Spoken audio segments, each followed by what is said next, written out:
வெளிச்சம் தொலைக்காட்சியின் வாயிலாக இந்த பட்டிமண்டபத்தை கண்டு ரசித்துக் கொண்டிருக்கின்ற எனதருமை தமிழ் சொந்தங்களே, உங்கள் அத்தனை பேருக்கும் எங்கள் பட்டிமன்ற குழுவின் பணிவன்பான வணக்கங்களும் பொங்கல் திருநாள் வாழ்த்துக்கள்.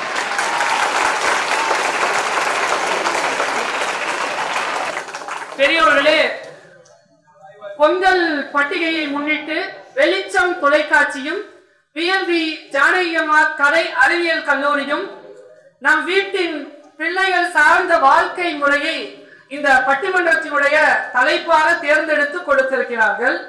மாறி வரும் கூக்கே கலாச்சாரம் என்பது ஆரோக்கியமானதா ஆபத்தானதா என்ற ஒரு கேள்வியை எழுப்பி இருக்கிறார்கள். நம் பேச்சாளர்களுடைய வாதத்திற்கு பிறகு நாம் ஒரு முடிவுக்கு வரலாம்.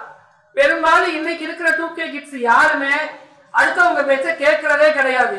இவ்வளவு ஏக ஒரு தடவை அவங்க முடிவு பண்ணிட்டா அவங்க பேச்ச அவங்களே கேட்கறது. இன்னும் சொல்ல போனா பக்கத்து வீட்டுக்கார தம்பி அவன் எப்ப பார்த்தாலும் ஒரு ஆளு கூடயே சுத்துறாயா. அவன் என்ன பார்த்து கேட்கிறான், அண்ணா உனக்கு ஆள் இருக்கான்னு கேட்கிறான். இல்லைன்னு சொன்னா நீ எல்லாம் ஒரு ஆளான்னு கேட்கிறான். ஒண்ணு இல்லைங்க, இன்னைக்கு இருக்கிற பொண்ணுங்கள 2K கிட்ஸ் எல்லாம் கொஞ்ச நாளைக்கு முன்னாடி சுடிதார்னு ஒண்ணு போட்டாங்க. அது கூட துப்பட்டான்னு ஒண்ணு சேர்த்து போட்டாங்க. அத முன்னாடி போட்டாங்க, பின்னாடி போட்டாங்க, அப்புறம் அரசியல்வாதி மாதிரி போட்டாங்க. இப்ப அப்படியே வீட்டுல போட்டு வந்துடுறாங்க. ஏன்னு கேட்டா ஐ எம் 2K கிட்ஸ்ங்கிறான். இன்னைக்கெல்லாம் நிறைய இந்த 2K கிட்ஸ் பொண்ணுங்கெல்லாம் சமைக்கிறதே இல்லைங்க. எல்லாம் குக் பண்ணி சாப்பிட்ட காலம் போய் இன்னைக்கு புக் பண்ணி தான் சாப்பிடுறது எல்லா பிள்ளைகளும். ஆனா இதெல்லாம் எவ்வளவு பெரிய வருத்தம். நம்ம கலாச்சாரம் நம்மளுடைய பண்பாடெல்லாம் மாறிடுச்சுங்க. நம்ம கலாச்சாரமே அழிச்சிருச்சுன்னு இந்த 3 பெரியவங்களும் கதறுன்னு கதறாங்க. ஏன்னா எல்லாம் நம்ம வீட்லயும் பிள்ளைகள் வந்துருச்சு. அவங்களோட வாழ்க்கை முறை மாறிடக்கூடாதுன்னு மூத்தவங்களா இந்த சமுதாயத்துக்கு அவங்களோட குரலை சொல்றாங்க. ஆனா இந்த பக்கம் இவங்க என்ன சொல்றாங்கன்னா, ஆபத்தெல்லாம் ஒண்ணும் இல்லைங்க, எல்லாமே ஆரோக்கியமா தான் போய்கிட்டு இருக்கு. ஏன்னா இன்னைக்கு நம்ம வீட்டுல இருக்கிற பாட்டி கூட யூடியூப பார்த்துதான் சமைக்குது.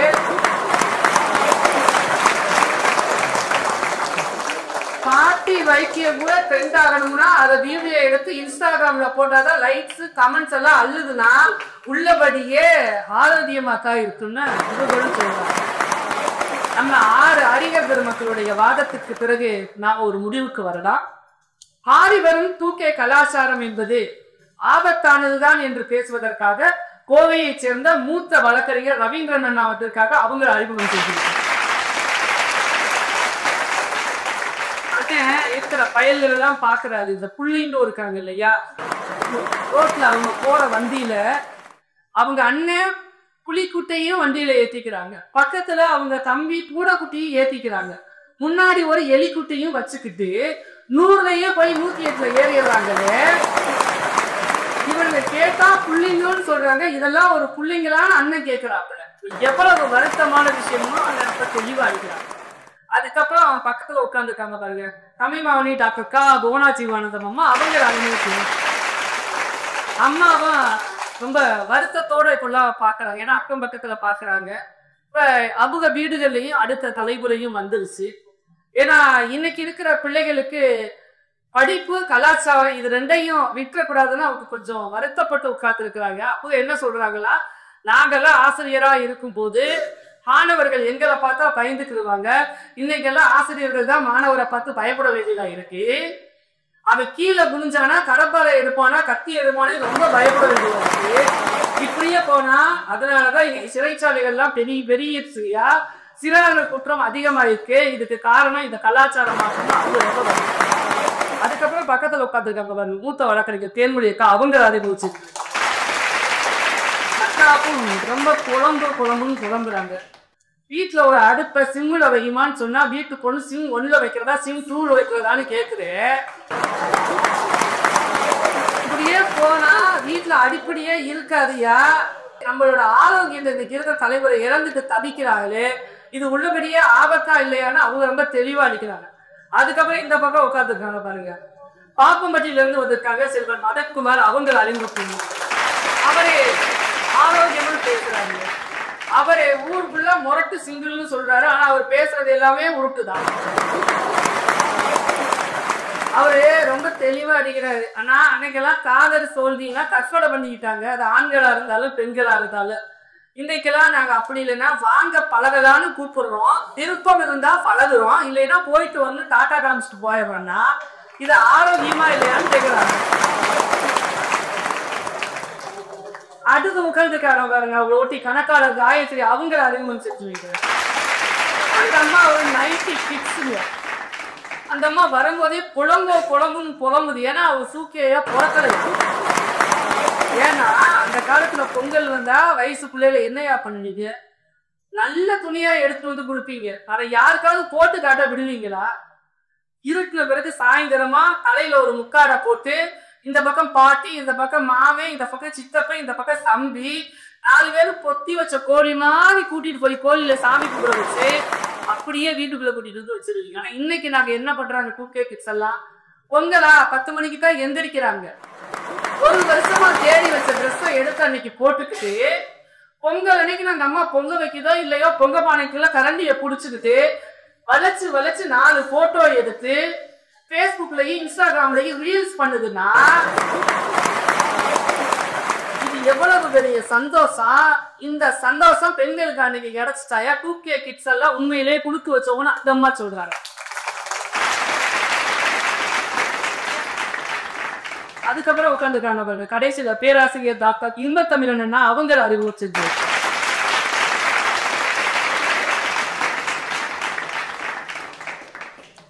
அவங்கள ஒரு கல்லூரியில பேராசிரியரா பணியாற்றிட்டு இருக்கிறாங்க.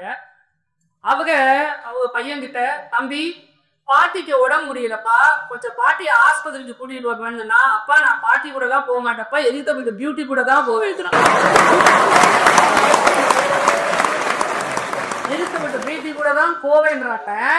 அவர் சொல்றாரு, எங்க காலத்துலனா வீட்டுல கல்யாணம் பண்ணி வைங்க சொன்னா அடிக்கிறாங்க, ஒரு பொண்ணை குடிச்சிருக்குன்னு சொன்னா உதப்பாங்க. இன்னைக்கு இருக்கிற பசங்கள்லாம் அவனுங்களே கல்யாணம் பண்ணிக்கிறாங்க, பிடிக்கலன்னா அவனுங்களே பிரிஞ்சு போய்க்கிறாங்க. பெத்தவங்களுக்கு பேலையே இல்லை.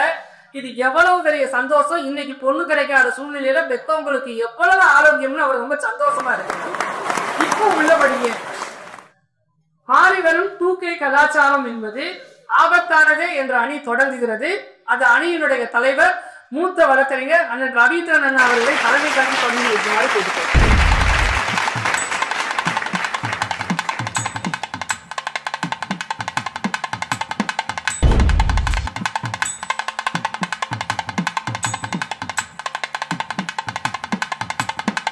வெளிச்சம் தொலைக்காட்சி நேயர்களே, வரையறுப்பினுடைய பணிவான வணக்கங்களையும் பொங்கல் நல்வாழ்த்துக்களையும் தெரிவித்துக் கொள்கிறேன். மாறிவரும் 2K கலாச்சாரம் ஆபத்தானது என்பதுதான் என்னுடைய வாதம். இன்றைய குழந்தைகள் வாழ்க்கையில் எல்லாமே சுலபமாக கிடைக்க வேண்டும் என்று எதிர்பார்க்கிறார்கள். அவர்கள் குழந்தையாக இருக்கும் போதிலிருந்து உணவு அவர்களுக்கு ஊட்டப்படுகிறது. முதல்ல யாரும் குழந்தைகளுக்கு உணவு ஊட்டுவது பழக்கமில்லை. எல்லாரும் அவங்களே சாப்பிட்டு இருந்தாங்க.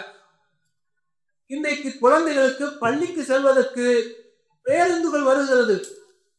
பழைய காலங்கள்ல நாங்கள் எல்லாம் பள்ளிக்கு பல மைல்கள் நடந்து போயிருக்கிறோம். இன்றைக்கு பள்ளிக்கு போவதற்கு பேருந்துகள் வருகிறது. அது மட்டும் இல்லை, பெற்றோர்களும் கூடவே பயணிக்கிறார்கள். இது பள்ளி.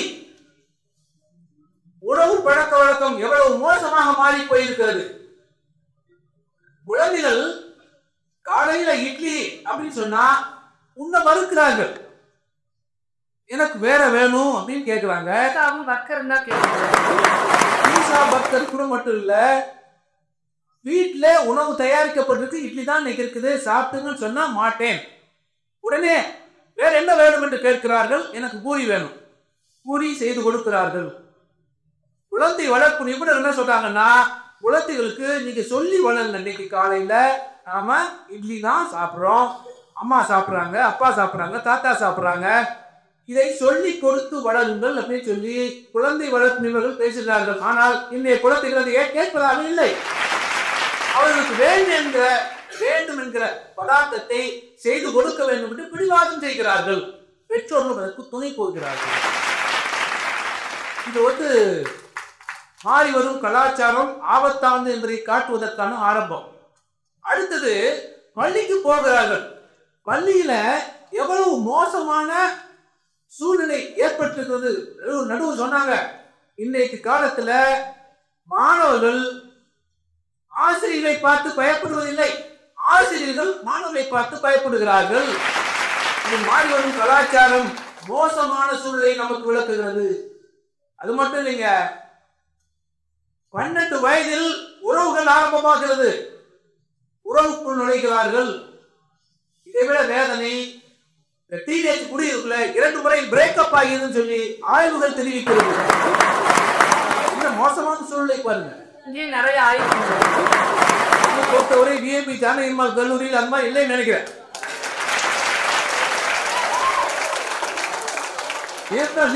அருமையான மாணவர்கள் இல்ல, நான் எல்லாருமே என்ன மாதிரி சிக்கிள்ஸாவே இருக்கிறாங்க. நடுவர் அவர்களே, கல்லூரியில் தன் சக மாணவர்களின் பெயர்களை பலருக்கு தெரிவதில்லை என்று சொல்லுங்கள். தன்னுடைய வகுப்பில் படிக்கும் மாணவன் பெயரை தெரியாமல் ஒரு சமூகம் இருக்கிறதால் அதை ஏற்றுக்கொள்ளக்கூடிய சமூகமா? அதை நம்ம ஆதரிக்க முடியுமா? அவ்வளவு மோசமான ஒரு சூழ்நிலை நாம் போய்கொண்டிருக்கிறோம். இன்றைய தலைமுறைக்கு என்ன இருக்குது?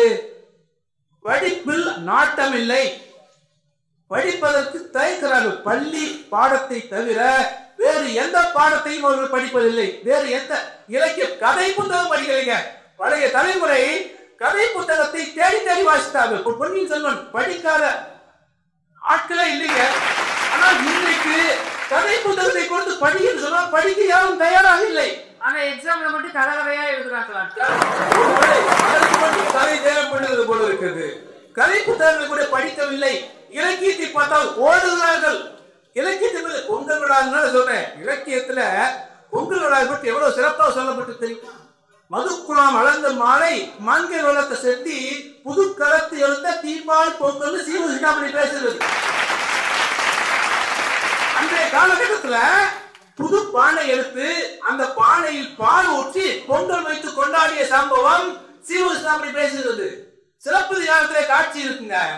புழுக்களும் நோலையும் விழுக்களை மடையும் பூவும் புகையும் பொங்கலும் சரிந்துன்னு சொல்லி அப்பேற்பட்ட பண்பாட்டை கொண்டு நாம பொங்கலை சரியா கொண்டாடணுமா? இன்னைக்கு அது கூட இல்ல. பொங்கல் என்று ஒரு சாதாரண நிகழ்ச்சி என்று கடந்து போகிறது. மோசமான சூழ்நிலை இருக்கிறோம். இது போக இப்போதைக்கு இருக்கிற பெரிய பிரச்சனை இந்த கைபேசி. இந்த கைபேசி வந்த பிறகு யாருக்கும் படிக்க தோணுவதில்லை. நிறைய பேர் சொன்னாங்க, நாங்க அதை பார்த்து எல்லாம் படிக்கிறோம். எல்லாருமே ரீல்ஸ் தான் பண்ணிக்கிட்டு இருக்காங்க. லைட்டே ஃபில்ம் அடிக்க ரொம்ப ஃபீல் பண்ணிட்டு உட்கார்ந்து இருக்காங்க. அருமை, ஆமா உண்மை. என்ன நடுவரே ரேஸ் பண்ணிட்டாங்க. அந்த மாதிரி அதனால இன்றைக்கு கைபேசி வந்த பிறகு படிப்பு என்பது சுத்தமாக மறந்து போய்விட்டது. முதல்ல ட்ரெயின்ல பஸ்ல போயிட்டு இருக்கும் போதுதான் நம்ம என்ன பக்கத்துல இருக்கிறோம் பேசுவோம்ல, பேசுவோம், உதவி செய்து கொள்வோம். இன்றைக்கு யாராவது பேசுறதா நம்ம பேசினா கேட்க கூட ஆள் இல்லை. தூக்கிய தலைமுறை காதல மாட்டிக்குது. எதை கேட்டாலும் பதிலே சொல்வதில்லை, கேட்ட காதல கேட்கறது இல்ல. கைபேசி வந்த பிறகு நீங்க எத்தனை நேரம் கைபேசி பார்க்கிறார்கள் ஒரு ஆய்வு சொல்றாங்க. 67 விழுக்காடு காலையில 3 மணி நேரமும் மாலை 3 மணி 6 மணி நேரம் இந்த கைபேசியை பார்க்கிறார்கள். Facebook, WhatsApp. இது எவ்வளவு பெரிய கொடுமையும் பாருங்க. நான் அண்மையில ஒரு காணொலி பார்த்தேன். ஒரு ஹோட்டல்ல ஒருத்தர் சாப்பிட போறார் செல்போனோட. இளைய தலைமுறை போய் உட்காந்து செல்வர் கேட்கலாம், என்ன வேணும்? பிரியாணி கொண்டு வாங்குறாரு. அந்த செல்வர் போய் முதலாளி சொல்றாரு என்னமோ சொல்றாரு. அவன் அந்த செல்வர் போய் என்ன செய்ய, கிச்சன்ல இருந்து ஒரு சாப்பிட்டு மீட்டு போன பிளேட் இருக்குல்ல, அந்த பிளேட்டை கொண்டு வந்து வைக்கிறான். அந்த பிளேட்டை பார்த்துட்டு இவன் செல்போனை பார்த்துட்டே இருக்கான். ஒரு 5 நிமிஷம் கழிச்சு செல்வன் மறுபடியும் போய் அவனோட பில்லை கொடுக்குறான். அவனுக்கு ஆச்சு, நான் சாப்பிடவே இல்லையேன்னு. ஆனால் பில்லை கொடுத்துட்டு சரி ஒரு வேளை சாப்பிட்டு உங்களுக்கு செல்லை பார்த்துட்டே அப்படின்னு சொல்லி அவன் பில்லை வாங்கிட்டு போய் கல்லார பணத்தை கட்டுவான். பணத்தை கட்டிட்டு வெளியில் போகும்போது செல்வர் கேட்கா, பிரியாணி நல்லா இருந்தா? நல்லா இருந்ததுங்கிறான். எங்கே போய் கொண்டிருக்கிறோம்? கைபேசியை பார்த்து கொண்டு சாப்பிடுறோமா இல்லையா என்று தெரியவில்லை. பிரியாணி தான் நல்லா இருக்குண்ணா, வேற பசங்க பக்கத்துல இருக்க ஆளையே மாத்தி கூட்டிட்டு போய் இந்த மாதிரி சூழ்நிலை இருக்கும்போது இது எப்படி நல்ல கலாச்சாரமாக முடியும்? நம்முடைய பண்பாட்டுல படிப்பு என்பதே இல்லாம போயிடுது. புத்தகம் வாசிப்பு இருப்பது மிக குறைந்து போய்விட்டது சார். கைபேசி வந்த பிறகு வாசிப்பு என்பதே இல்லாமல் போய்விட்டது. நீ இதெல்லாம் சொல்றீங்களே, இதுக்கு என்ன வழின்னு கூட நீங்க கேட்கலாம். மாதிரி கலாச்சாரம் மாறி போயிடுச்சுன்னா அதுக்கு என்ன வழி அப்படின்னு கேட்டீங்கன்னா, நான் ஒன்றை சொல்லுகிறேன். செஃப் கெல்லர் அப்படிங்கிற ஒரு புத்தகம், மனப்போக்குதான் எல்லாமே, ஆட்டிடியூட் இஸ் எவ்ரிதிங் அப்படின்னு ஒரு புத்தகங்க. அந்த புத்தகத்தை நீங்கள் படித்தீர்களானால் உங்களுடைய மனப்போக்கு மாறினால் அற்புதமான ஒரு வாழ்க்கையை நீங்கள் வாழ முடியும் என்ற கருத்து தெரிவித்து வாய்ப்பு நன்றி பாராட்டி விடைபெறுகிறேன். நன்றி, வணக்கம்.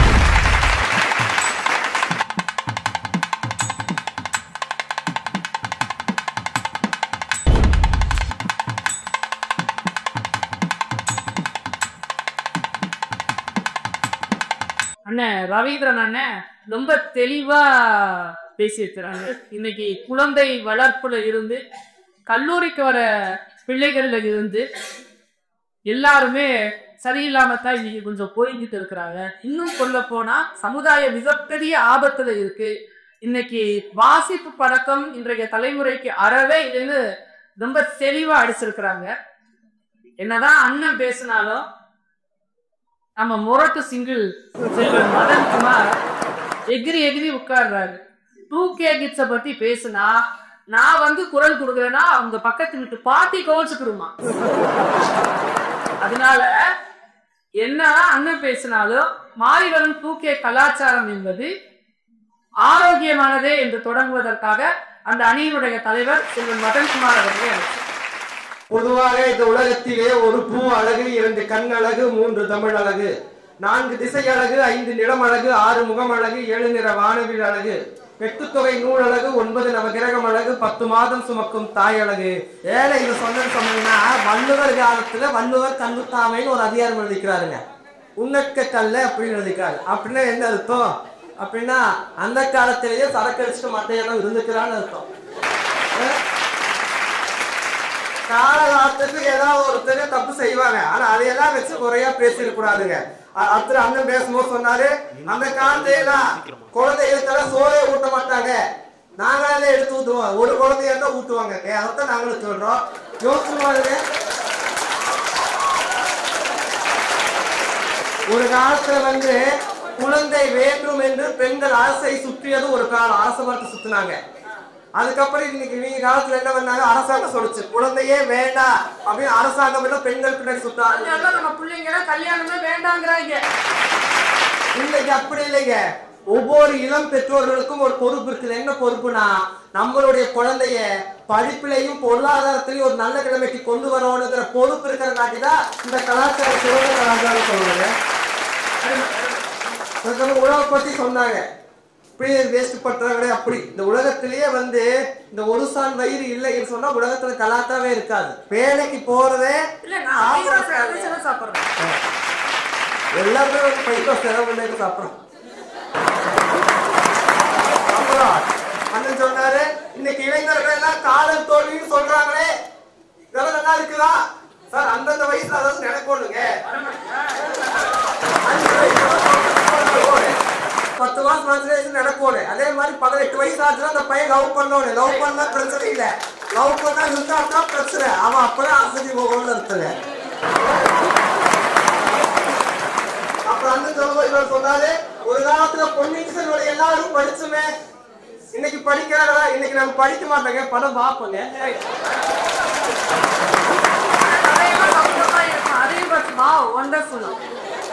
அதுவே கூட நல்லா தாங்க இருக்கு. அப்புறம் அந்த சொல்லும் போது சொன்னாரு, ஹெட்போனை மாட்டிட்டு போறாங்களே சார், உலகத்திலேயே பேசுறதையும் கூட சமாளிச்சலாம் சார். அது சொல்ற அறிவுரை கேட்டு சமாளிக்க முடியாது. நம்ம ஹெட்போன்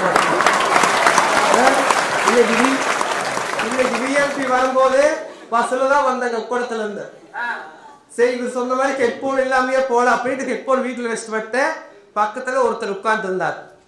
அவர் கொஞ்சம் காலையே கொஞ்சம் குளுக்கோஸ் போட்டு விட்டாரா தம்பி, இந்த பஸ் எங்க போகுதுன்னு கேட்டாரு. நான் சொன்னேன், அண்ணா விஎல்பி போகுதுங்க அப்படின்னு. எந்த வழியா போகும்னு கேட்டாரு. அண்ணா பாருங்க, சுந்தராவரம் மதுக்கரை இந்த வழியா போகு. சுந்தராவரம் போயிட்டு மதுக்கரை போகுமா, மதுக்கரை போயிட்டு சுந்தராவரம் போகுமான்னு கேட்டார்.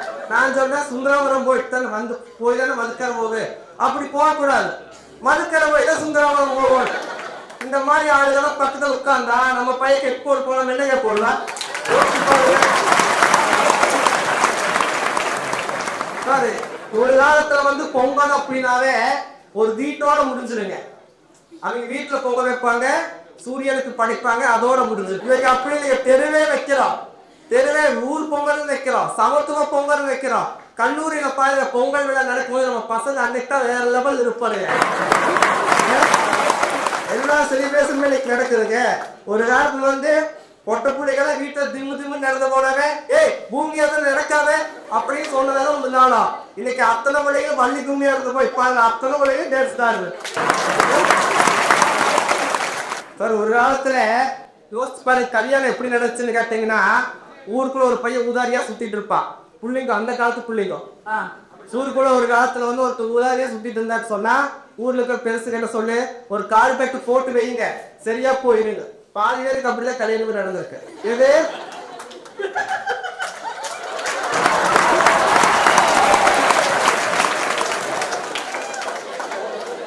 ஏன் நான் வந்து குடும்ப ரகசியத்தை தான் வேலையில சொல்லக்கூடாது.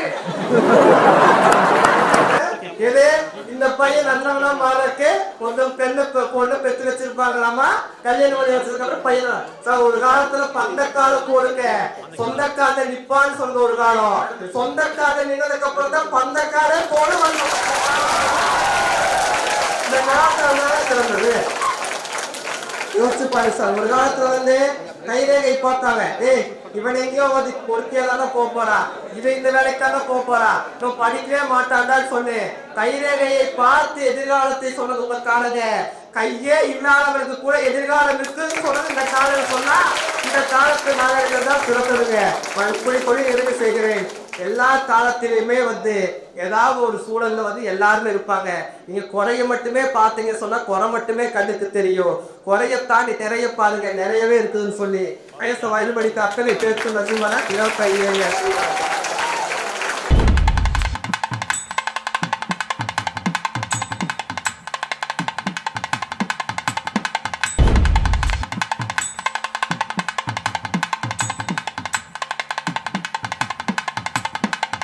செல்வன் மதன்குமார் அந்த அடியை ரொம்ப கழுவி ஊத்திட்டார். தப்பே இருந்தாலும் தப்பே இல்லாத மாதிரி பேச உங்களோட பாராட்ட வாங்கியிருக்காரு பாத்தீங்களா. இப்ப இந்த பக்கம் டாக்டர் போராஜிவானந்தம் அம்மா அப்படியே பாக்குறாரு. என்னைக்குமே போலியில ரொம்ப சீக்கிரமா எடுபடும், உண்மை எடுபடாதுன்னு கதறாரு. வாங்கம்மா. அங்கே முழந்து என்று மிக ஆர்வத்தோடு இங்கே கூடியிருக்கக்கூடிய டிஎல்பி கலை கல்லூரி மாணவ கண்மணிகள் முதற்கண் என்னுடைய அன்புகாக வணக்கத்தை தெரிவிக்கிறேன். ஏனென்றால் எழுமின் விழிமின் உழைமின் என்று நாம் கொண்டாட போகிறோம். 12ஆம் தேதி உலகத்திலேயே நம்முடைய பாரம்பரியத்தை, நம்முடைய பண்பாட்டை, நாகரிகத்தை, ஒழுக்கத்தை பரப்பிய சுவாமி விவேகானந்தருடைய திருநாளை நம்ம கொண்டாடுகிறோம். அப்படிப்பட்ட ஒரு பண்பாடு மிக்க நாட்டிலே செந்தமிழ் நாடெனும் போதினிலே இன்ப தேன் வந்து பாயுது காதினிலே எங்கள் தந்தைய நாடென்ற பேச்சினிலே ஒரு சக்தி பிறக்குது மூச்சினிலே என்று சக்தியை உருவாக்கக்கூடிய அந்த பாடலை எப்படியெல்லாம் நாம் உணர்ந்து கொண்டோம் என்பதை என்னுடைய அணித்தலைவர் மிக அழகாக எடுத்து சொன்னார்கள். இன்றைக்கு வரைக்கும் பொங்கல் திருவிழா எப்படி கொண்டாடப்பட்டிருக்கிறது என்று சொன்னார்கள். எனக்கு முன்னால் வந்து பேசி சென்ற அன்பு தம்பி இருக்கிறாரே, அவர் இந்த பிஎல்டி ஜானகியம்மாள் கல்லூரிக்கு போற வழி எதுன்னு ஒருத்தர் கேட்டாரு, அந்த மாதிரி சொன்னாரு. அதனாலதான் காதல போட்டுக்கிறோம். இப்ப எனக்கு என்ன ஐயப்பாடு என்று சொன்னாலும் அவர் தான் அந்த மாதிரி எனக்கு தெரிகிறது. ஏன் என்று தெரியுமா, 2K கலாச்சாரம் ஆபத்தானதா அல்லது வந்து நல்லதா கெட்டதா அப்படிங்கிற ஒரு முடிவுல இருக்கும்போது பேச வரும்போது அவர் என்ன சொன்னார் தெரியுமா, நான் தொடங்கும் போதே என்ன சந்திராஷ்டம் இருக்குன்னு சொன்னாங்க. யார் ஜோதிடத்தை நம்புறார்கள்? நாங்களா முடிக்கும் போது என்ன சொன்னாங்க, நீங்க கைரேகையை பாக்குறீங்க, நீங்க நம்புறீங்கன்னு சொன்னாங்க. முன்னுக்கு பின்முரணாக பேசுவது எங்களுடைய பழக்கம் இல்லை தம்பி. யாரும் இங்கே புத்தாக்கள் இல்லை, எல்லோரும் அறிவாளிகள் என்பதை நீங்கள் புரிந்து கொள்ளுங்கள். குறிப்பாக இந்த கண்மணிகள் இளைய பாரதத்தின் எழுச்சி தீபங்களாக இருக்கக்கூடியவர்களை இவர்களை நம்பித்தான் நாடே இருக்கிறது என்பதற்காகத்தான் நம்ம இப்படி ஒரு தலைப்பை கொண்டு வந்திருக்கிறோம் என்பதை நீங்கள் புரிந்து கொள்ள வேண்டும். போலியானது இந்த உலகம், ஆனால் நாங்கள் அப்படி இல்லை. எத்திசை செல்லினும் அதிசை சோழல். சரிதான், எங்ககிட்ட திறமை இருக்கிறது, தமிழ் இருக்கிறது, தமிழ் தமிழ் எப்படி அதை பற்றி சொன்னார்களோ அதே போல இன்னும் சொல்ல போனால் தமிழே வேண்டாம் என்று இருக்கக்கூடிய ஒரு இடத்துல இருக்கக்கூடிய இந்த நாட்டை தமிழ் தான் உலகம் முழுவதும் முதல் மொழி, ஆதி மொழி தமிழ் மொழி தான். தமிழ் என்று பிறந்தனர் என்று உணராத இயல்பினான் எங்கள் தாய் என்று சொல்லக்கூடிய தமிழை இன்றைக்கு உலகம் எல்லாம் போற்றி பாராட்டி கொண்டிருக்கிறது தமிழ்நாட்டை தவிர. அதுதான் வருத்தமாக இருக்கிறது. பல இடங்களில் தமிழ் படித்தேன் என்று சொல்வதற்கு வெட்கப்படக்கூடிய ஒரு சூழல நான் இருக்கோன்னு சொன்னா உங்க தலைமுறை எங்க தலைமுறையா நான் கேட்கிறேன். பெற்றோர்கள் தமிழ் படி என்று சொன்னால் வேண்டாம். ஒன்றுக்கு அதாவது தமிழும் பேச தெரியாது, ஆங்கிலமும் பேச தெரியாது, ரெண்டுங்களும் தங்கிலீஷ் பேசுறது. நாங்க அப்படி இல்லை. எங்க போனாலும் நம்முடைய பண்பாடு ஒழுக்கமும் நாகரிகம். நான் வெளிநாட்டுக்கே பல முறை இந்த கருத்தரங்குக்கு சென்றிருந்த பொழுது எல்லோரும் என்னோடு வந்தவர்கள் எல்லாம் தமிழ் படித்தவர்கள் தான். அவர்கள் கேட்டார்கள் அங்கிருந்து ஆங்கிலம் பேசினார்கள். நான் அப்படி இல்லை, நான் சுத்த தமிழாட்சி தமிழகத்தில் இருந்து வந்திருக்கிறேன் என்று சொல்லி ஒரு துணிக்கடையில போய் அதாவது இந்த துணி இந்த சட்டை என்ன விலை என்று கேட்டேன். அங்க இருக்கக்கூடிய ஒரு தமிழ்நாட்டிலிருந்து வந்திருக்கீங்களா என்று சொல்லி 4 பேருக்கும் தேரியரை கொண்டு வர சொன்னார்கள் என்று சொன்னால் என்னுடைய மொழி நம்முடைய மொழி உலகத்திலேயே நம்ம சுவாமி விவேகானந்தர் பரப்பி நம்முடைய பண்பாட்டையும் நாகரிகத்தையும் ஒழுக்கத்தையும் கற்றுக் கொடுக்கிறது என்று சொன்னால் இந்த தலைமுறையில் அது இல்லை என்பதுதான் எங்களுடைய வேதனையும் வருத்தமும் என்பதை நான் வருத்தத்தோடு தெரிவித்துக் கொள்கிறேன். சொன்னாரு வள்ளி கும்மி ஆடுறாங்கன்னு. கும்மியடி பெண்கள் கும்மியடி தமிழ்நாடு முழுவதும் கை ஒட்டி கும்மியடி நம்மை பிடித்த பிசாசுகள் போயின சண்டைகள் கும்மியடி. ஏன்னா நம்மை பிடித்த பிசாசுகள் ஆங்கில மோகம் அதெல்லாம் நம்மை விட்டு ஓடிவிட்டது என்று சொல்லி கும்மியடி என்று சொல்லி நம்முடைய பாட்டன் பூட்டன் காலத்துல இருந்ததை நீங்கள் மறந்து விட்டீர்கள். அதனால் மீண்டும் இப்பொழுது அதை கொண்டு வந்திருக்கிறார்கள். யோசித்து பாருங்க, இன்றைக்கு உலகம் முழுவதும் வள்ளி கும்மி நம்முடைய 5000 பேர் ஒட்டுமொத்தமாக சென்று மலேசியா சிங்கப்பூர்ல எல்லாம் சென்று நடத்தி கொண்டு அங்கிருந்தவர்கள் எல்லாம் இதில் ஈடுபட்டுகிறார்கள் என்று சொன்னால் பழைய கலை மீண்டும் திரும்பி வந்து கொண்டிருக்கிறது. நீங்கள் இன்னும் அதில் ஊறிக்கொண்டிருக்கிறீர்கள். ஆகவே ஆபத்தானதிலிருந்து நாங்கள் விலகி கொண்டு வந்து அதை ஆரோக்கியமாக கொண்டு வர வேண்டும் என்ற ஒரே காரணத்தான் இளைய பாரதத்தின் எழுச்சி தீபங்கள் எல்லா இடங்களையும் இதை கொண்டு போய் சேர்ப்பார்கள் என்பதற்காக இந்த தலைப்பை இங்கே போட்டதற்கு காரணம் என்று சொல்லி மாதா பிதா குரு தெய்வம் என்பதை நாங்கள் அன்றிலிருந்து இன்றைக்கு வரைக்கும் கடைபிடிக்கக்கூடிய காரணத்தினால் தான். ஏன்னா எங்களுடைய பண்பாடு ஒரு விளக்கேற்ற போது கூட ஒரு பாட்டை சொல்ல வேண்டும் என்று சொல்லி, ஏன்னா நம்முடைய நாடு எப்படிப்பட்டதை மட்டும் நான் சொல்லிக் கொள்கிறேன். உலகம் முழுவதும் நம்ம வியந்து பார்ப்பதற்கு என்ன காரணம் தெரியுமா தம்பி? ஒழுக்கமும் பண்பாடும் நாகரிகமும் இருந்து ஒருவருக்கு ஒருத்தி அதாவது ஒழுக்கம்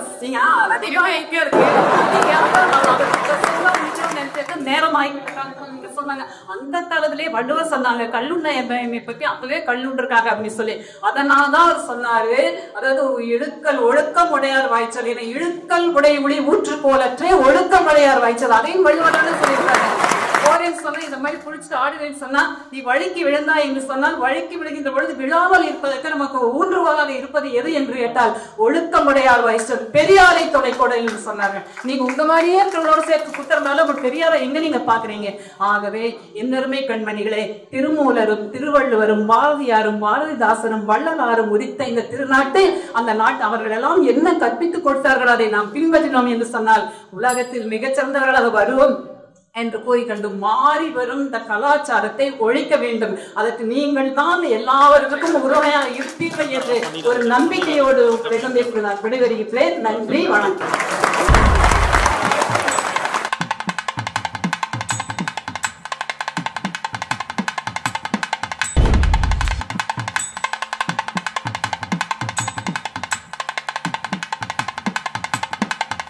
தமிழ் மாமணி டாக்டர் கா போராஜீவானந்தம் அம்மா ரொம்ப தெளிவா பேசியிருக்கிறாங்க. என்ன இருந்தாலும் 2K கலாச்சாரம்ன்றது ரொம்ப ஆபத்தானது, அதை ஒழிக்க வேண்டிய விஷக்கிருமின்னு சொல்லிட்டாங்க. ஒழிச்சே ஆகணும்னாங்க. கணக்கார் காயத்ரியுடைய இப்ப ரொம்ப பரிதாபமா இருக்கு. வாங்கம்மா, என்ன பண்றீங்களோ வாங்கம்மா. மதிப்பிற்குரிய நடுவர் அவர்களே, இரு அணியைச் சேர்ந்த பேச்சாளர் பெருமக்களே, இந்த நிகழ்ச்சியினை வெளிச்சம் தொலைக்காட்சியின் வாயிலாக கண்டு ரசிக்கும் தமிழ் சொந்தங்களே, இந்த கல்லூரி மாணவ மாணவியர்களே, உங்கள் அத்துணை பேருக்கும் இனிய பொங்கல் திருநாள் வாழ்த்துக்களும் வணக்கங்களும். நடுவர் அவர்களே, சொல்லுமா. எதிரணியிலிருந்து 2 பேர் வந்து பேசிட்டு போனாங்க. அப்படியே ஒரு 90 வருடங்களுக்கு பின்பு போயிடலாமா இல்ல அப்படிதான் போயிட்டோமா அப்படிங்கிற மாதிரி ஒரு பதட்டம் வந்துருச்சு. இன்னைக்கு இருக்கிற இளைஞர்கள்லாம் அதுவும் குறிப்பா 2K இந்த கலாச்சாரத்துல இருக்கிறவங்களுக்கு எல்லாம் கரெக்டா ட்ரெஸ் போட தெரியல, கரெக்டா சாப்பிட தெரியல. எல்லாரும் பேருந்துல வராங்க, நாங்கெல்லாம் நடந்தே போனோம். இப்ப என்ன பண்ணலாம், எல்லாத்தையும் 70 வருஷம் பின்னாடி கூட்டிட்டு போய் நீங்களும் முதல்ல இருந்து பள்ளிக்கு பல மைல் தூரம் நடந்து வாருங்கள் அப்படின்னு சொல்லிடலாமா? பக்கத்துல இருந்தாலே நம்ம வர போக மாட்டோம், பள்ளி வச்சா போவாங்க. பேருந்து வசதி கூட இல்லாத கிராமங்கள்ல கூட பேருந்து வசதி போக வச்சு எல்லாருக்கும் கட்டாய கல்வி கிடைக்க வைத்தது இந்த கலாச்சாரம் நடுவர்களே. ஒரு 4 வருடங்களுக்கு முன்பு கொரோனா, எல்லாருமே வீட்டுல தான் முடங்கி இருந்தோம். அந்த நேரத்துல கல்வி தடைபட கூடாது அப்படின்னு சொல்லி 2K கலாச்சாரங்கள் தான் அதிகமா அதுக்கு முயற்சி எடுத்துட்டாங்க. டாக்டர்ஸ் நர்ஸையும் தாண்டி வாலண்டியர்ஸ் எங்களுடைய உயிரை விட இந்த சமுதாயம் முக்கியம் அப்படின்னு சொல்லி அத்தனை உதவிகள் செஞ்சாங்க அந்த நேரத்துல. அப்போ 2K கலாச்சாரம் வெளியிலேயே போயிடாத அப்படின்னு சொல்லி சொன்ன போன தலைமுறை சிறந்ததா, எனக்கு எதானாலும் பரவாயில்ல நான் போய் சேவை செய்வேன் அப்படின்னு சொல்லி நின்னா எங்க 2K பெருசா நடுவர 2K எழுதுதான். மனசாட்சி தொட்டு சொல்லுங்க, திருமணங்கள் எல்லாம் மகிழ்ச்சியா கொண்டாடினது போன தலைமுறையா இந்த தலைமுறையா? ஏப்பா போன தரப்புல எங்கம்மா கொண்டாடுறாங்க, மாப்பிள்ளை பிடிக்கிறது பொண்ணு அழிச்சு, பொண்ணு பிடிக்கிறது மாப்பிள்ளை அழுது. பெரும்பாலான இடங்கள்ல 40 வயது மதிக்கத்தக்க ஆணுக்கு 12, 18 அப்படி இருக்கிற ஒரு பெண்ணை சொத்துக்காக கல்யாணம் பண்ணி கொடுத்துட்டு இருந்தாங்க. ஆனா இன்னைக்கு வரதட்சணை எப்படி என்றவங்களே ஒளிந்திருக்கிறது அப்படின்னா அது எங்க 2K கலாச்சாரத்துலதான் நடுவுல. நம்ம எதிரணி தலைவர் ஐயா அவர்கள் கலைக்கூடத்துல மிகப்பெரிய பொறுப்புல இருக்காங்க. ஐயா கிட்ட பேசிட்டு இருந்தோம், பொங்கல் வருது இல்லையா, நீங்க நிகழ்வுகள்லாம் வச்சீங்கல்ல அப்படிங்கும் போது ஐயா பகிர்ந்துட்டது என்ன அப்படின்னா, இன்னைக்கு இருக்கிற குழந்தைகள்லாம் கம்பராமாயணத்தை மடமடன் மனப்பாடம் பண்ணிடுறாங்க. எனக்கு பயமா இருக்கு, நான் இன்னும் நிறைய பாடல்கள்லாம் மனப்பாடம் பண்ணணும் அப்படின்னு சொல்லி. நீங்க எப்படி படிக்கிறதே இல்ல அப்படின்னு சொல்லிட்டு கேள்வி வைக்கிறீங்கன்னு தெரியல. அவங்க படிக்க வைக்கிறது கம்பன் கலைக்கூடத்துல பட்டிமன்றம் நடுவர்களே, மாவட்டம் தோறும் புத்தக கண்காட்சி நடக்கிறது. ஒவ்வொரு புத்தக கண்காட்சியிலும் விற்பனை அதிகரித்திருக்கிறது. இன்று இளைஞர்கள் படிக்கிறது அதிகமா இருக்கு அப்படின்னு சொல்லி ஆய்வு இருக்கு நடுவர் அவர்களே. வெளிநாட்டுக்கு போனவங்களுக்கு எல்லாம் தமிழ் தெரியறது இல்ல, யாருக்குமே தமிழ் மேல பற்றே இல்லை அப்படின்னு சொல்லி இன்னைக்கு எல்லா பள்ளிகளிலுமே தமிழ் மொழி கட்டாய பாடம். எல்லா தமிழ் அமைப்புகளும் எல்லா பள்ளிகளிலும் இருக்கிறது நடுவர் அவர்களே. இன்னும் சொல்ல போனா அமேசான், பிளிப்கார்ட்ல கூட நீங்க தமிழ்லயே டைப் பண்ணிக்கலாம். அப்போ நடுவர் அவர்களே, அதுல பெரும்பாலும் ஆர்டர் பண்றது 2K இல்ல, போன கிட்ஸ் தான், போன ஜெனரேஷன் கிட்ஸ், 80s கிட்ஸ். எதுமின் விழுமின் அப்படின்னு சொல்லி எதிரணி அம்மா சொல்றாங்க. இன்றைக்கு விவேகானந்தருடைய பிறந்த நாளுக்கு அந்த கட்டுரைகள் ஒவ்வொரு பள்ளிகள் கல்லூரிகளுக்கும் சென்று வருகிறது அப்படின்னா அது ஆன்லைனே அனுப்பிடுறாங்க. அது இந்த இணையம் ஏற்படுத்தி கொடுத்த வசதி தானே நடுவர் அவர்களே. போன தலைமுறை வரைக்கும் ஒரு இது இருந்ததுங்க, கவர்மெண்ட் ஜாப் மட்டும்தான் பெஸ்ட், எல்லாரும் போய் சிவில் சர்வீஸ் எழுதிருங்க, எப்படியாவது கவர்மெண்ட் ஜாப் வேலையை வாங்கிருங்க அப்படின்னு. மேய்க்கிறது கழுதையா இருந்தாலும் அது கவர்மெண்ட் கழுதையா இருக்கணும் நாங்க. ஆனா இன்னைக்கு நாங்க யூடியூப் மூலமே ஃப்ரீலான்சரா இருப்போம் அப்படின்னு சொல்லி யூடியூப் மூலமாவே வருமானத்தை ஈட்ட முடியும் காப்பிட்டு 2K கிட்ஸ். இன்னைக்கு இருக்க குழந்தைங்களால என்ன யூஸ் அப்படின்னு சொல்லி பேசிட்டு இருந்தவங்களுக்கு மத்தியில 1 இல்ல 3 பதக்கங்கள் நம்ம செஸ் விளையாட்டு மூலமாக தமிழ்நாட்டுக்கு வாங்கி கொடுத்தது முகேஷ், பிரக்யானந்தா, விஷாலி. பள்ளி கும்மியை பத்தி எங்க அணியினரே சொன்னாங்க. மாதவி அப்படிங்கிற ஒரு பெண்மணி தான் வில்லுப்பாட்டை திரும்பவும் பிரபலப்படுத்தினது. அவங்களும் இந்த 2K. நேற்றைய செய்தி என்ன அப்படின்னா, 11 வயது மாணவி ஹாஷினி அப்படிங்கிற நம்ம கோயம்புத்தூரை சேர்ந்தவர்கள் புதுவை ஏற்றம் விளையாட்டுல நம்மளுடைய தமிழ்நாட்டுக்கு தங்கமும் வெள்ளியும் வாங்கி கொடுத்திருக்கிறார்கள். ட்ரெஸ் பத்தி ஆரம்பத்திலிருந்து இங்க ஒரு கலாச்சாரம் வந்தது, துப்பட்டா போறது இல்ல, இது கலாச்சார சீர்கேடு அப்படின்னு. இல்ல நடுவர்களே, இன்னைக்கு கல்லூரிகளிலே பிளேசர்ஸ் வந்துருக்கு. அவங்களே அடுத்த தலைமுறைக்கு மாறி வந்துட்டு இருக்காங்க. அதனால இன்னுமே பழைய பாட்டே பாடிட்டு இல்லாம பழையன கழிதலும் புதியன புகுதலும் என்ற வாக்குக்கு இணங்க பொங்கலை சீரோடும் சிறப்போடும் கொண்டாடி மகிழுங்கள் என்று கூறி வாய்ப்பு நடத்தி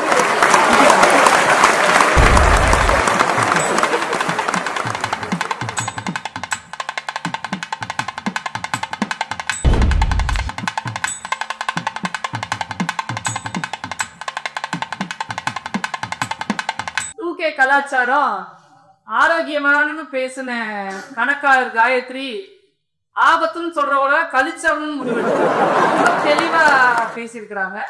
இன்னைக்கு இருக்கிற 2K கிட்ஸுகள் கல்வியில இருந்து விளையாட்டுல இருந்து தன்னார்வர்களா தங்களை முன்னிறுத்தி சமூகத்துக்கு தேவையான பணியைத்தான் செய்யறாங்கன்னு ரொம்ப அழுத்தம் திருத்தமா பேசியிருக்கிறாங்க.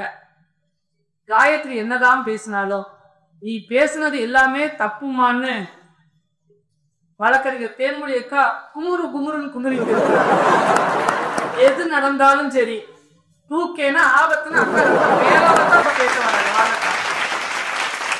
பொங்கல் திருநாள் வாழ்த்துக்களையும் தமிழர் திருநாள் வாழ்த்துக்களையும் தெரிவித்துக் கொள்ளுகின்றேன்.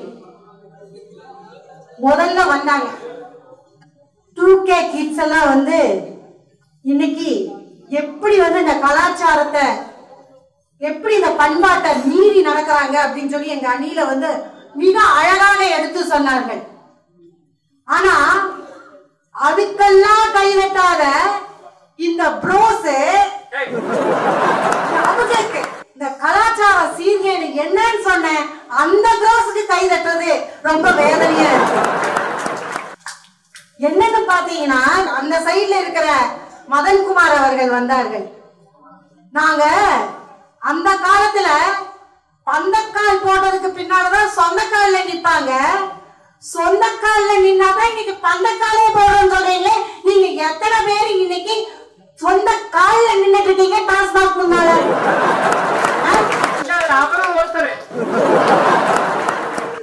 அதாவது நாங்கெல்லாம் இருந்த காலத்துல யாரு வெள்ளம் தெரியுங்களா? யாரு ஒரு பொண்ணை குடிச்சிட்டு அசிங்கப்படுத்துறாங்களோ அவங்கெல்லாம் தான் எங்க சினிமால வில்லன். இன்னைக்கு வில்லன் யார் தெரியுங்களா? எத்தனை நாளைக்கு தான் நான் நல்லவனாவே இருக்கிறதுன்னு ஒரு காலம் சொன்னா அதை ஃபாலோ பண்றதுக்கு எத்தனை பேர் இருக்கீங்க நினைச்சு பாருங்க. அந்த காலத்துல ஒரு ஆண் மட்டும்தாங்க குடிச்சான். இன்னைக்கு எல்லா இதுலயும் பாத்தீங்கன்னா பொண்ணுகளும் குடிக்க ஆரம்பிச்சுட்டோங்க. இது எத்தனை பெரிய ஒரு கலாச்சார சீர்கேடு நினைச்சு பாருங்க. டேஸ்ட் பண்ணி பாக்குறாங்க. டேஸ்ட் பண்ணி பார்த்துக்கிட்டு வந்துட்டீங்கன்னா பரவாயில்ல, அந்த டேஸ்டோடயே போறதுதான பிரச்சனையா இருக்குது. அப்புறம் பாத்தீங்கன்னா பொங்கல் வீட்டுல வச்சுக்கிட்டு இருந்தோம். இன்னைக்கு நாங்க வீதி வீதியா வைக்கிறோம். சமத்துவ பொங்கல் வைக்கிறோம். வெயிங்க வீட்டுல வைக்காதனாலதான் இன்னைக்கு ஒரு நாளாவது புடவை கட்டம்மா, இன்னைக்கு ஒரு நாளாவது வேட்டி கட்டம்மான்னு சொல்லிட்டு கல்லூரியில எல்லாம் பொங்கல் விழா கொண்டாடுறாங்க. அதுதான் உண்மை. அப்புறம் அந்த காலத்துல பாத்தீங்கன்னா ஜவஹர்லால் நேரு அவர்கள் ஒரு கூட்டத்தில் பேசிக் கொண்டிருந்தார். அவர் என்ன சொன்னார் தெரியுமா? நான் நேரத்தை திருடிக் கொண்டிருக்கிறேன் என்று சொன்னார். அப்ப எல்லாரும் அவரை வியப்பா பாக்குறாங்க. ஒரு நாட்டினுடைய பிரதமர் ஜவஹர்லால் நேரு அவர்கள் நான் திருடிக் கொண்டிருக்கிறேன் என்று ஒரு மேடையிலே பேசுகிறாரே என்று சொல்லிக்கொண்டு ஒரு நிருபர் கேட்கிறார், ஐயா நீங்க ஒரு மேடையில நான் திருடிக் கொண்டிருக்கிறேன்னு சொல்றீங்க, எதை திருடிக் கொண்டிருக்கிறீர்கள் கேக்குறாங்க. அப்ப அவர் சொல்றாரு, நான் இரவு 10 மணி வரை என்னுடைய வேலைகளை செய்வேன். அதன் பின்னால் தூங்காமல் 2-3 மணி வரை புத்தகங்களை படிப்பேன். அதைத்தான் நான் திருடினேன் என்று சொன்னார். காலையில 4 மணிக்கு எந்திரிச்சா நீ சாதனையாளர், பண்ணி மட்டுமே 10 மணிக்கு எந்திரிக்கும். இன்னைக்கு 2K கிட்ஸ் அத்தனை பேரும் 10 மணிக்கு தான் எந்திரிக்கிறீங்க. உங்க வீட்டுல யார் என்ன பண்றாங்க, யார் வர்றாங்க, யார் போறாங்க? நான் ஒரு தாயான இருந்து சொல்லுகின்றேன். நான் எல்லா வேலையும் முடிஞ்சிருச்சு அப்படின்னு சொல்லிக்கிட்டு வேலைக்கு கிளம்பும் போதுதான் எந்திரிச்சு எனக்கு தோசை சுட்டு கொடு, இட்லி சுட்டு கொடு. எத்தனை பேர் நீங்க அப்படி பண்ணிட்டு இருக்கீங்க நினைச்சு பாருங்க. அதனால் இன்னைக்கு அப்புறம் இந்த உணவை பத்தி சொன்னாங்க, யூடியூப்ல சொல்லி தர்றாங்க, அதுல சொல்லி தராங்க. நானும் ஒரு யூடியூப் சேனல் வச்சிருக்கேன். நானு அந்த யூடியூப் சேனல் இருக்க சொல்றேன், அதுக்கப்புறம் கைதட்டுங்க. அந்த யூடியூப் சேனல்ல பருப்பு பணி செய்வது எப்படின்னு ஒண்ணு போட்டேன். 130 வியூவர்ஸ் தாங்க அதுல. அடுத்ததா சரி சமையல் ரூமை எப்படி வைக்கலாம் அப்படின்னு சொல்லி சமையல் ரூமை கிளீனா வச்சுக்கணும்னு சொல்லி அது ஒரு சேனல்ல அந்த யூடியூப்ல போட்டேன். அதுல பாத்தீங்கன்னா 200 வியூவர்ஸ். அடுத்ததா ஒண்ணு போட்டேன், என்ன தெரியுங்களா? ஹோட்டலில் வாங்குகின்ற கவரை பிரிப்பது எப்படி? மில்லியன் வியூவர்ஸ்களுக்கு அப்பதான் தெரிஞ்சுக்கிட்டேன், இந்த ஊர் உலகத்துல ஒருத்தரும் சமைக்கிறது இல்ல. அதனால்தான் இன்னைக்கு இந்த கலாச்சாரத்தினால் இன்னைக்கு வந்து பாத்தீங்கன்னு சொன்னாக்க நிறைய நோய் நொடிகள் எதனால் வருகிறது என்று சொன்னால் வீட்டுல சமைக்கிறத மறந்துட்டோம். எந்த ஹோட்டல் கையேந்தி பவனுக்கு போனாலும் கூட்டம், பெரிய பெரிய ஹோட்டலுக்கு போனாலும் கூட்டம். நான் நினைப்பேன் இத்தனை கூட்டம், நான் தான் இன்னைக்கு சமைக்கணும்னு நினைச்சாக்க இத்தனை வாரம் சமைக்கலையா ஊர்ல அப்படிங்கிற அளவுக்கு இன்னைக்கு வந்து இல்ல பள்ளிக்கூடம் முடிச்சு நாங்களும் அங்கதான் போவோம். அதனால பாத்தீங்கன்னா இன்னைக்கு ஒரு மனிதனுக்கு தேவை கலாச்சாரம் என்பது எது என்று சொன்னால் உணவு, உடை, அவன் வாழுகின்ற இடம். இந்த மூன்றுமே நிச்சயமா வந்து அவர் சொன்னார் திருக்குறள்ல அந்த காலத்திலேயே சொன்னாருன்னு சொல்லிட்டு எந்த காலத்திலும் ஒவ்வொருவரை பற்றி ஒரு குறை சொல்லிக் கொண்டுதான் இருப்பார்கள். ஆனால் குறையே வாழ்க்கையாகிவிடக் கூடாது. அந்த குறை வாழ்க்கையாகி விட்டது என்று சொன்னால் நாம் யாருமே சாதனையாளர் ஆக முடியாது. நல்லா நினைச்சு பாருங்க, இந்தியா சைனாவை விட 2வது இடத்திலே மக்கள் தொகையிலே இருந்து கொண்டிருக்கின்றது. அத்தனை மக்கள் தொகையிலே இருந்து கொண்டிருக்கின்ற நம்மால் இன்று நம்முடைய தலைவர் அப்துல் கலாம் ஐயா அவர்களை தவிர வேறொரு தலைவரை உங்களால் அடையாளம் காட்ட முடியுமா? இன்றைய கலாச்சாரம் சிறப்பானது, அழகானது. நான் அடுத்த இடத்திலே நான் பேச மாட்டேன், அறிவுரை சொல்லுகிறார்கள், அதனால் நான் பேச மாட்டேன் என்றெல்லாம் சொல்லுகின்றீர்களே. இன்று ஒரு தலைவனை உங்களால் உருவாக்க முடியுமா? உருவாக்கி கொண்டிருக்கின்றீர்களா? அன்று எத்தனையோ நான் வந்து தஞ்சாவூர் போகின்றேன், மதுரை போகின்றேன், சிதம்பரம் போகின்றேன், ஒவ்வொரு கோவில்களையும் பார்த்து வியந்து நிற்கின்றேன். எந்த கலைநுட்பமும் தெரியாத ஒரு நாயே இவ்வளவு ஒரு வடிவமைப்பை செய்திருக்கிறார்களே என்று. ஆனால் இன்று இன்றைய தலைமுறையின் அடையாளமாக டாஸ்மாக் ஆகிவிடக் கூடாது என்கின்ற ஒரு வருத்தத்திலே உங்களிடம் பதிவிடுகின்றேன். நீங்கள் தயவு செய்து சாதனையாளர் ஆக வேண்டும் என்று சொன்னால் இவைகளை எல்லாம் விட்டு வாருங்கள். அறிவுரைகளை கேளுங்கள், பெரியவர்கள் சொன்ன அறிவுரைகளை கேளுங்கள். நீங்கள் உங்கள் கைரேகைகளை நம்பாமல் உங்கள் கைகளை நம்புவதை விட அடுத்தவருடைய நம்பிக்கையான வாழ்க்கையை நம்புங்கள்.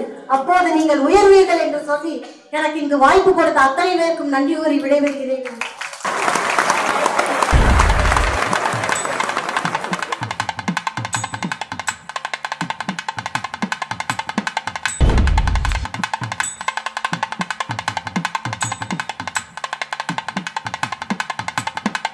வழக்கறிஞர் தேன்மொழி அக்கா 2K கலாச்சாரம் ரொம்ப ஆபத்தானதுன்னு ரொம்ப அழுத்தம் திருத்தமா அந்த அணியை நிறைவு செஞ்சிருக்கிறாங்க. நிறைவு செய்யும் போது குறிப்பா ஒரு செய்தியை சொன்னாங்க. மக்கள் தொகையில உலகத்திலேயே 2வது இடத்துல இருக்கிற நாம இத்தனை மக்கள் தொகை கொண்ட இந்த நாட்டுல ஒரு நல்ல தலைவன் இல்லைன்னு ஒரு நியாயமான கேள்வியை வச்சு நிறைவு செஞ்சிருக்கிறாங்க.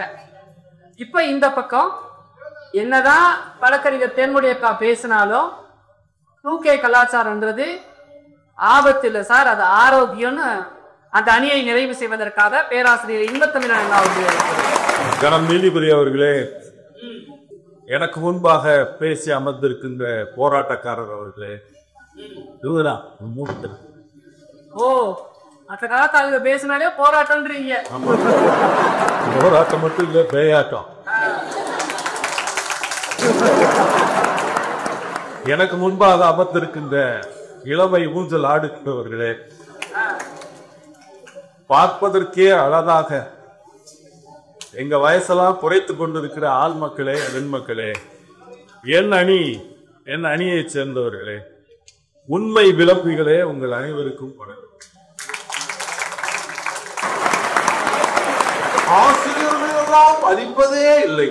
ஆசிரியர்களை எப்பொழுது மதிப்போம் தெரியுமா? சொன்னபடி செய்தால் மதிப்போம்.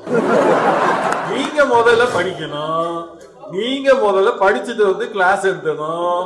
அங்க பிபிடிய போட்டுட்டு அங்கனக்குள்ள படிச்சு எங்ககிட்ட சொல்லக்கூடாது. அப்படி இருந்தா நாங்க படிக்க மாட்டோம். எங்க அணியில இருந்து வந்தவங்க யாராவது ஒருத்தர், இந்த தலைமுறையை நான் சொல்லவில்லை, இளைய பாரத கண்மணிகள் நீங்கள். நாங்க தான் பண்ணிகளாச்சு, அப்புறம் இளைய பாரத கண்மணிகள் என்ன பேச்சு? பாருங்க, எங்ககிட்ட சகிப்புத்தன்மை இல்லங்கிறீங்க. மேடையில எங்களை பண்ணிகள் சொன்னீங்க, நாங்க கேட்டுட்டு அமைதியா உட்கார்ந்துருக்கோம். எங்களை பார்த்து சகிப்புத்தன்மை இல்லன்னு பாருங்கப்பா. அவங்க பாவ பிள்ளைங்க வீட்டுல இருந்து தப்பிச்சு இங்க வந்து உட்காந்தா 3 பேர்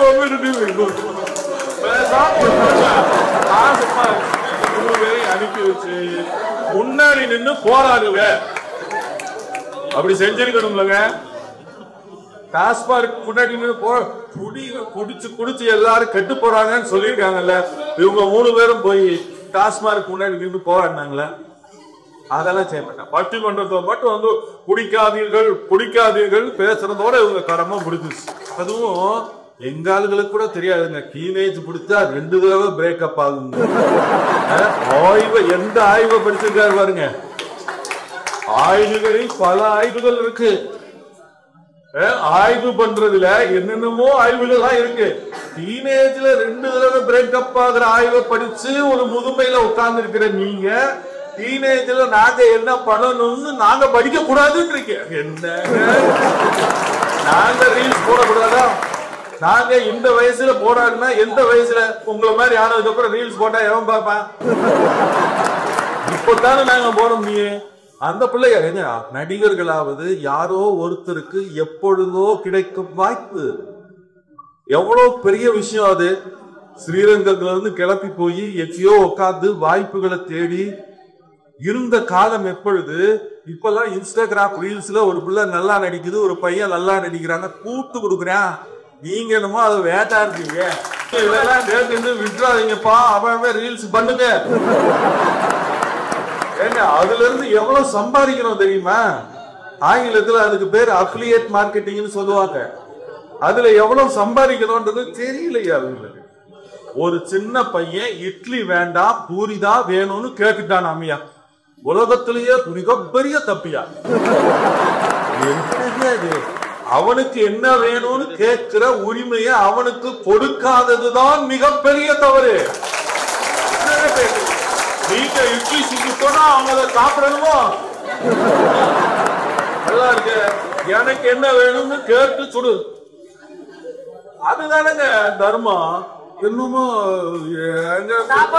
உரிமை கேட்பீங்க, அப்பா அம்மா மட்டும் பாத்துக்க மாட்டீங்க. அதுதான் நாங்க பாத்துக்குவோம். நீங்க தானே அப்படி சொல்லி வளர்த்தீங்க. பணம் தான் முக்கியம், பணம் தான் முக்கியம். நீங்க நாங்க என்ன பண்றது?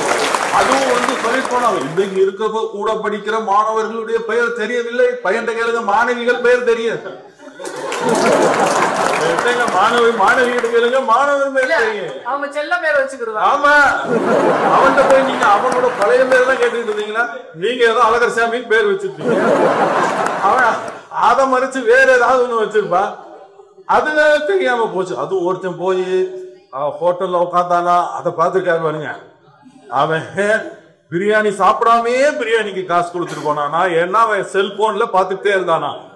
ஏன் தெரியுமா? செல்போன்ல அந்த பக்கம் வேற ஒன்றும் இல்லை. அவன் பிரியாணி சாப்பிட்டதை விட அதிகமான இன்பம் கிடைத்ததினால் பிரியாணி என்னடா கொடுத்துட்டு போராட்டு போயிட்டாங்க. அதெல்லாம் உங்களுக்கு எங்க தெரிய போகுது? எவ்வளவு தூரம். அதுவும் என்னவா 10 மணிக்கு எந்திரிக்கிறோம்மா. ஏங்க எங்க பிள்ளைகளாம் பாவம் 7 மணிக்கே எந்திரிச்சு போட்டு இங்க வந்து உட்கார்ந்துருக்கு. என்ன தலைவர்களை உருவாக்கி கொண்டிருக்கிறீர்கள்னு கடைசியில பேசினவங்க கேள்வி கேட்டாங்க. தாழ்மையாய் சொல்லிக் கொள்கிறேன், தலைவர்கள் உருவாக்கப்படுவதில்லை, அவர்கள் தானாய் உருவாக வேண்டும். அதை ஒன்றை நீங்கள் ஞாபகத்தில் வைத்துக் கொள்ளுங்கள். புத்தகம் படிக்கல ஏங்க இன்னும் பழையதுலயே இருக்கீங்க. அவன் குக்கு எஃப்எம்ல கேட்டுட்டு போயிட்டே இருக்கான். அதுல புத்தகம்லாம் வந்திருக்கு, டவுன்லோட் பண்ணிட்டு காதுல வச்சு கேட்டுட்டே போயிட்டு இருக்கான். காதுல வச்சிருக்கா என்ன கேட்டுக்கிட்டு இருக்கா? இல்ல அவன் ஆள் கூட பேசிக்கிட்டு இருக்கான். இருக்கலாம். நீங்க பேசாமே இருந்தீங்கல்ல, பேசாமே இருந்துதானே இந்தியாவை 2வது எடுத்து கொண்டு போனீங்க.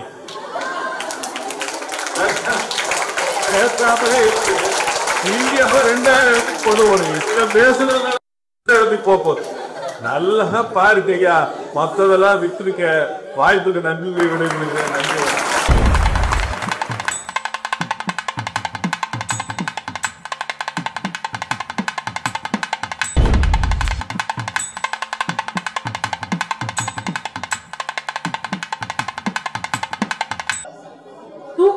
பிள்ளைகளுடைய கலாச்சாரம்ன்றது ஆரோக்கியமானது பேசின பேராசிரியர் இன்பத்தமிழன்னா ரொம்ப தெளிவா கலகலப்பா கொண்டு போயிச்சாரு.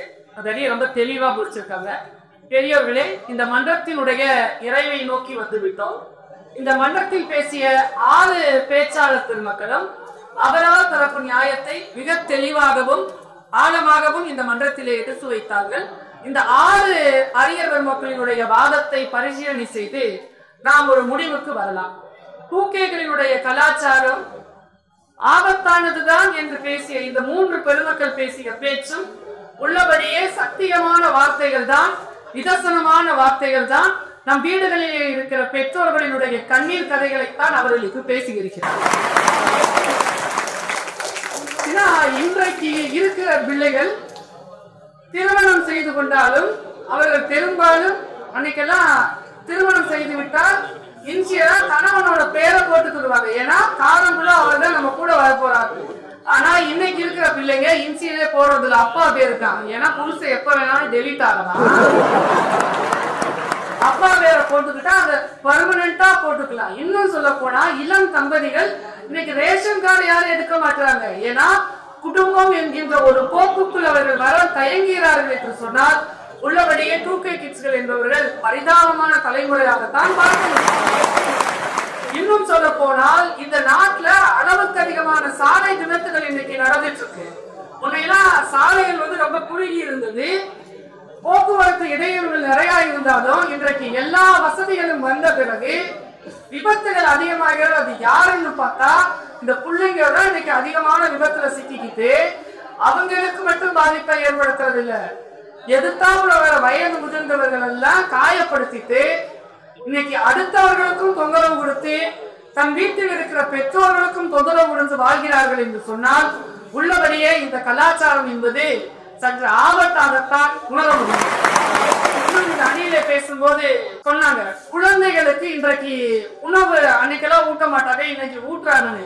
இன்னைக்கு குழந்தைக்கு உணவு ஊட்டினாலும் பரவாயில்ல சாமி, உணவு ஊட்டும் போது கையில ஒரு செல்போனை கொடுத்துறாங்க. செல்போனை பார்த்தா தான் அந்த குழந்தை சாப்பிடுது.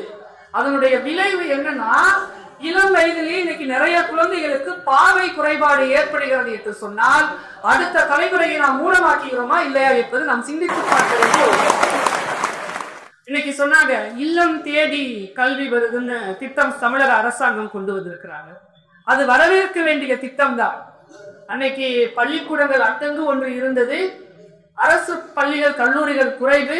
இன்றைக்கு இவ்வளவு தனியார் பள்ளிகள், தனியார் கல்லூரிகள், அரசு கல்லூரிகள், அரசு பள்ளிகள் நிறைய வந்த பிறகும் இல்லம் தேடி கல்வி என்கின்ற ஒரு திட்டம் வந்திருக்கிறது என்று சொன்னால் கல்வி கற்கின்ற குழந்தைகளுடைய எண்ணிக்கை குறைந்திருக்கிறதாக தான் சற்று எண்ணி பார்க்க முடிகிறது. அப்படி என்றால் இன்றைய இளைய தலைமுறைகள் கல்வியை விட அவர்கள் கலைகள் மீது நாட்டம் செலுத்துகிறார்கள். ஏனென்றால் சமீபத்தில் ஒரு நிறுவனம் சந்திக்க வேண்டியிருந்தது. போன தலைமுறையெல்லாம் உடல் சார்ந்த வேலைகளை செய்திருந்தார்கள். இனி வருகிற நம் பிள்ளைகள் கண்டிப்பாக உடல் சார்ந்த வேலைகளை செய்ய மாட்டார்கள். அவர்களை இந்த சமுதாயமும் இந்த மீடியாவும் அவர்களை கூட்டாளிகளாக்கி கொண்டிருக்கிறது என்று சொன்னார்கள் என்று சொன்னால் நாம் நியாயமான எண்ணி பார்க்க வேண்டிய ஒன்றுதான். நாம குழந்தையா இருக்கும்போது பெரியவங்க பாடுவாங்க, அவங்க திறமையானவன்னு பார்த்தோம். இன்னைக்கு எல்லா நிகழ்ச்சியும் நீங்க பாருங்க, குழந்தைகளை வைத்துதான் எடுக்கிறார். அது விளம்பரமாக இருக்கட்டும், ஒரு பாடல் நிகழ்ச்சியாக கூட இருக்கட்டும். இத்தனை குழந்தைங்க இங்க வந்து பாடுது இல்லை, இந்த குழந்தைகள் ஸ்கூலுக்கே போகாதுல்ல. அப்ப இந்த குழந்தைகளுடைய கல்வி என்ன ஆகுச்சுன்னு பாருங்க. ஒரு சீசன்ல கொண்டாடுற ஒரு குழந்தை மறு சீசன்ல யாருக்காவது தெரியுமா? அப்ப எல்லாமே வியாபார நோக்கத்தோடு நம் பிள்ளைகளையும் பெற்றோர்களையும் இன்றைய மூளை செலவை செய்கிறார்கள் என்று சொன்னால் புகழும் திறமையும் அறிமுகமும் திறமையால் வர வேண்டும் பெரியோர்களே. அது நாமால் உருவாக்க கூடாது என்பதை நம்முடைய தலைமுறைக்கு நான் சொல்லிக் கொடுக்கிறேன். அந்த காலத்துல இப்போ நம்ம சின்ன குழந்தையா இருக்கும்போது ஏதாவது வீட்டில் இருக்கிற பெற்றோர்கள்ட்ட கேட்டோம்னா இல்லைன்னு சொல்லுவாங்க முதல்ல, அதுக்கப்புறம் தான் வாங்கி கொடுப்பாங்க. ஆனா இன்னைக்கு இருக்கிற குழந்தைங்களுக்கு நோ அப்படிங்கிற ஒரு வார்த்தையே கிடையாது. அவங்களே ஷாப்பிங் போறாங்க, ஷாப்பிங் பண்ணிட்டு வீட்டுல ஜிபே பண்ண சொல்றாங்க. அம்மா பணத்தை போடு, நான் 2000 கொண்டு வந்து 6000 ரூபாய்க்கு ட்ரெஸ் எடுத்து கேட்கறாங்கன்னா அன்னைக்கெல்லாம் செலவுன்றத பெற்றோர்கள் சொல்லி கொடுத்தாங்க, சிக்கனமா வாழ்ந்தோம். இன்றைக்கு தலைமுறைகள் எவ்வளவு சம்பாதிச்சாலும் எல்லாருடைய வாழ்க்கையில இஎம்ஐலயே கழியுதுன்னா கலாச்சாரம் தவறாது. உள்ளபடியே அப்ப இந்த பக்கம் ஆபத்தெல்லாம் தெரியும். ஆனா இந்த பக்கம் இவங்க பேசுறதெல்லாம் கொஞ்சம் ஆராய்ந்து பண்ணி பார்க்கும்போது அது கொஞ்சம் ஆரோக்கியமாக தான் தெரியும். ஏன்னா அன்னைக்கெல்லாம் படிச்சாதான் முன்னேற முடியும், படிச்சாதான் வாழ்க்கையில ஜெயிக்க முடியும் சொல்லி கொடுத்து இன்னைக்கு சுமாரா படிக்கிற குழந்தைகள் கூட இன்னைக்கு 4 பேர் 5 பேர் சேர்ந்து தொழில் அதிபர்களா இருக்கிறாங்கன்னு சொன்னா இன்றைய தலைமுறை உள்ளபடியே வரவேற்கத்தக்க ஒன்றாகத்தான் இருக்கிறது. போன தலைமுறையில இருக்கிறவங்க என்ன பண்றாங்க, படிச்சு வெளிநாடுல போய் செட்டில் ஆனாங்க. வீட்டுல அப்பா அம்மா மட்டும் இருந்தாங்க, அவங்களை கொண்டு போய் ஓல்டேஜ் ஹோம்ல விட்டுட்டு போயிட்டாங்க. மாசம் அவங்க தேவைக்கு பணம் அனுப்பிச்சாங்க. வயதான காலத்தில் அவர்கள் பிள்ளைகள் பக்கத்தில் இருப்பதை எதிர்பார்க்கிறார்களா, அவர்கள் பணத்தை எதிர்பார்க்கிறார்களா என்று பார்த்தால் பிள்ளைகள் பக்கத்தில் இருப்பதை தான் எதிர்பார்க்கிறார்கள். ஆனால் போன தலைமுறை பிள்ளைகள் பெற்றோர்களின் பக்கத்தில் இருக்க அவர்கள் விரும்பவில்லை.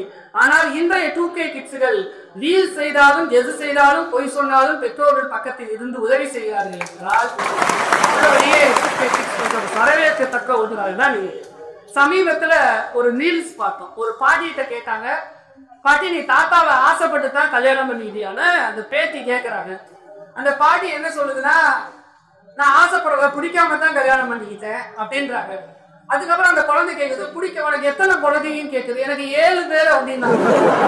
தாத்தாவை பிடிக்கலையே எப்படி 7 குழந்தைன்னு கேட்டதுக்கு அந்த பாட்டி என்ன சொல்லுச்சுன்னா, பிடிக்காம கல்யாணம் பண்ணிக்கிட்டேன், ஊருக்காகவும் நாட்டுக்காகவும் பயந்துக்கிட்டு குழந்தை பார்த்துக்கிட்டேன். புரியுதா? இந்தியா சீனாவை எப்படி பீட் பண்ண போகுது உங்களுக்கு புரிஞ்சதா? அதனால அன்றைய திருமணங்கள் பிடிக்கவில்லை என்று சொன்னாலும் கட்டாயப்படுத்தி கட்டாய திருமணங்கள் நடந்தது.